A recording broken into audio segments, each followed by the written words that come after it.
Mga master, lumabas na rin po ito pong SARO para sa PBB 2022 ng mga paaralan at division offices sa Region 2. Kabilang nga po dyan ang Division of Isabela, Division of Quirino at maging ang marami po na mga secondary schools na mga implementing schools dyan po sa Region 2. Ito pong mga National High School na nakikita po ninyo ay intended po para sa kanila yung SARO.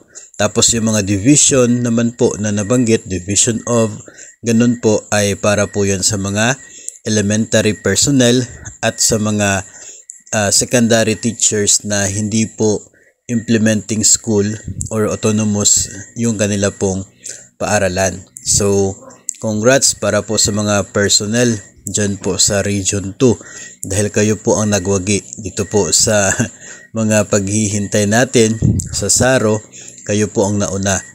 So, ganun pa rin po, patuloy pa rin po tayo mag-monitor hanggang bukas at sa susunod na linggo kung ano-ano pa ang mga paaralan, division offices at rehiyon ang susunod po sa Region 2 na mabibigyan na rin ng allotment release order para sa PBB 2022 po nila.